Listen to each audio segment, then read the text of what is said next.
Hello student, good morning.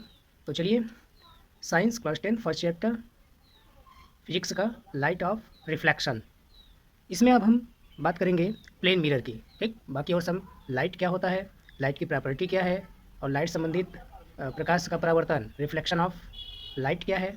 ठीक है, इसके नियम क्या है। ठीक, और इस पर बेस कुछ न्यूमेरिकल मैंने सॉल्व कराया था। ठीक है ना। और आगे की ओर बढ़ते हुए अब पॉइंट जो है प्लेन मिरर को समझते हैं। ठीक है ना।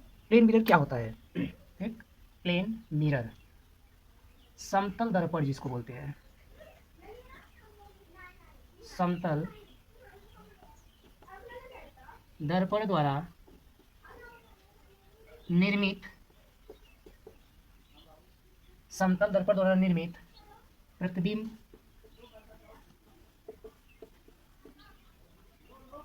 प्रतिबिंब की विशेषताएं। ठीक, ये आपका हेडिंग है। क्या हेडिंग है? कि समतल दर्पण द्वारा निर्मित प्रतिबिंब की विशेषताएं। ठीक है ना। तो form of special special image by plane mirror. ठीक है ना, यानी समतल दर्पण द्वारा निर्मित प्रतिबिंब की विशेषताएं क्या होती है। अब यहाँ पर ये बताना है कि इसकी जो प्रॉपर्टीज़ है, ठीक है ना, उसको हम कैसे समझेंगे। तो ये इंपॉर्टेंट है एग्जाम की व्यू से। ठीक है ना। अब देखिए, जैसे ये कोई प्लेन समतल दर्पण है, ये ठीक, ये आपका इस तरह का कोई एक तरफ कलर किया गया है, ठीक है ना, पेंट किया गया है, और ताकि लाइट इस बार न आ पाए। ठीक है ना। अब क्या करेंगे, तो जैसे मान लीजिए हमने यहाँ पर कोई ऑब्जेक्ट ऑब्जेक्ट हमने रख दिया है, एक ए बी।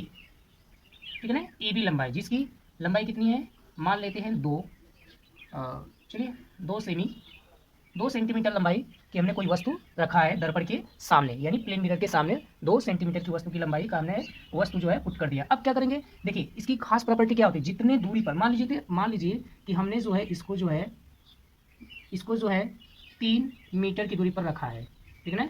ये जो आपका समतल दर्पण है वो कितने मीटर की दूरी पर है, 3 मीटर की दूरी पर है। ठीक है ना। यहाँ से 3 मीटर की दूरी पर 2 सेंटीमीटर की लंबाई वस्तु को रखा गया है। तो इसकी प्रॉपर्टी पहला क्या कहता है, जितनी दूरी पर, ठीक है ना, जितनी दूरी पर वस्तु को रखा जाता है उतनी ही दूरी पर वस्तु का जो प्रतिबिंब भी बनता है, और सेम लंबाई का बनता है। यानी 2 सेंटीमीटर का तो 2 सेंटीमीटर का ऑब्जेक्ट, 3 मीटर है तो 3 मीटर की दूरी पर ही इसका इमेज भी बनेगा। इसका मतलब यहाँ से ये जो है, इसका जो है यहाँ से 3 मीटर की दूरी पर ये भी क्या बनेगा, इसका ऑब्जेक्ट यहाँ पर जो है ए डैश बी डैश ए डैश बी डैश की लंबाई का, यानी 2 सेंटीमीटर है तो 2 सेंटीमीटर आपका ए भी होगा। ठीक है ना। यानी जितनी दूरी पर ये है, 3 मीटर की है तो 3 मीटर की ये भी होगा, 2 सेंटीमीटर की लंबाई ये भी है तो 2 सेंटीमीटर की लंबाई ये भी होगा। ठीक है ना। और इसकी दूसरी प्रॉपर्टी क्या होती है कि इसमें जो इमेज बनता है सीधा बनता है और आभासी, यानी जहाँ पर सीधा होगा वहाँ पर ये आभासी बनता है, यानी काल्पनिक प्रतिबिंब बनता है। ठीक है ना। तो इसकी 2-3 प्रॉपर्टी है, इसको आपको लर्न कर लेना। ठीक है ना। और समतल दर्पण की फोकस दूरी सदैव क्या होती है,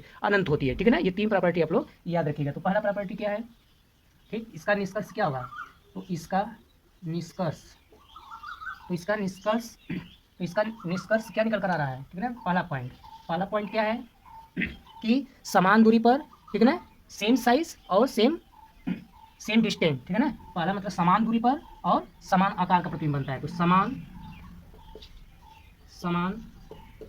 दूरी पर वह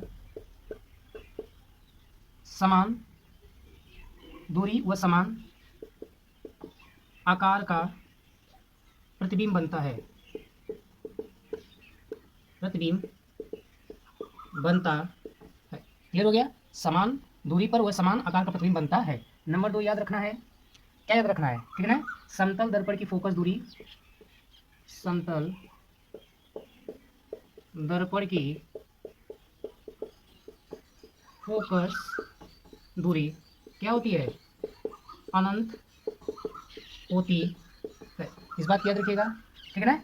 और क्लियर हो गया। समान दूरी पर वह समान आकार का प्रतिबिंब बनाता है। समतल दर्पण की फोकस दूरी क्या होती है, अनंत होती है। इसको स्टार लगाएगा, पूछा गया प्रश्न है, ये भी स्टार लगाएगा, ये भी पूछा गया। तीसरा, यानी सब पूछे गए हैं। तीसरा इसका प्रॉपर्टी क्या है, ठीक है ना, तीसरा प्रॉपर्टी यह है कि समतल दर्पण में बना प्रतिबिंब, ठीक है ना, समतल दर्पण में बना प्रतिबिंब, समतल दर्पण में बना प्रतिबिंब कैसा होता है, कैसा होता है, आभासी व सीधा होता है, यानी सीधा व, देखिए सीधा है ना, सीधा, और दर्पण के पीछे साइड बना है तो आभासी, आभासी, एक मिनट, आभासी, आभासी होता है। क्लियर हो गया? ये तीन प्रॉपर्टी आप लोग अच्छे से याद रखिएगा। जैसे अगर मैं कहूँ, देखिए अगर जैसे मान लीजिए यहाँ पर इसकी दूरी d/2 है, ठीक, इस ऑब्जेक्ट की यहाँ तक दर्पण से इस वस्तु की दूरी कितनी है, d/2 है, तो इस दर्पण से वस्तु की भी दूरी कितनी होगी, d/2 ही होगा, ठीक है ना, ये याद रखिएगा। अगर टोटल डिस्टेंस पूछी जाए तो टोटल डिस्टेंस कितनी होगी, d/2, यानी क्या करेंगे, जोड़ देंगे d/2 प्लस d/2, तो क्या हो जाएगा, देखिए d अगर हम कॉमन कर ले तो ये कितना हो जाएगा, हाफ प्लस हाफ, और हाफ हाफ कितना होता है, एक, यानी d, यानी टोटल डिस्टेंस कितना होगा, d, यानी यहाँ से यहाँ तक का पूरा डिस्टेंस पूरा आपका हो जाएगा d होगा। क्लियर है? इसी तरह देखिए यहाँ पर 3 मीटर ये है, 3 मीटर ये है, तो कितनी समतल दर्पण की कुल दूरी कितनी हो जाएगी, कितनी हो जाएगी, तो देखिए 3 + 3 बराबर कितना, 6 मीटर की डिस्टेंस हो जाएगी। क्लियर हुआ? अगर यहाँ पर कहा जाए कि दर्पण से प्रतिबिंब की दूरी कितनी है, 2 मीटर की है, तो तब कुल दूरी कितनी होगी, तो आपको तब यहाँ से क्या होगा, तो 2 है, इसका मतलब 1 घटा देंगे तो यानी 2 मीटर ये भी होगा और 2 मीटर ये भी हो जाएगा, तो कुल कितना हो जाएगा, 2 + 2 बराबर 4 मीटर का हो जाएगा। ठीक है ना? अगर मान लीजिए कि यहाँ पर क्या कहा जाए, अगर यहाँ पर क्या कहा जाए, अगर मान लो कि एक इसमें जोड़कर पूछ रहा है कि 4 मीटर की ये भी दूरी की है, तो जब दर्पण से वस्तु की दूरी 4 मीटर दिया गया है तो टोटल दूरी कितनी होगी, तो 4 मीटर की ये भी होगा, यानी अब कितना हो जाएगा, तो 4 + 4 बराबर कितना, 8 मीटर का हो जाएगा। यानी घटा रहा है तो इसमें से आपको भी घटा देना होगा वस्तु की दूरी से दर्पण से, और फिर दर्पण से प्रतिबिंब की भी दूरी घटा करके तब पूरा टोटल डिस्टेंस आप ज्ञात करेंगे। ठीक है ना? अगर ऐड करना है तो दोनों में ऐड करके टोटल डिस्टेंस क्या करते हैं, यहाँ पर बताते हैं। ठीक है ना? तो ये रहा जो है कि समतल दर्पण द्वारा निर्मित प्रतिबिंब की विशेषताएं। ठीक है ना? बहुत ही इंपॉर्टेंट है, ठीक है ना, एग्जाम के विषय। तो चलिए फिर हम लोग नेक्स्ट वीडियो में मिलेंगे, आप लोग इसको अच्छे से वॉच कीजिएगा। तब तक के लिए थैंक यू, जय हिंद।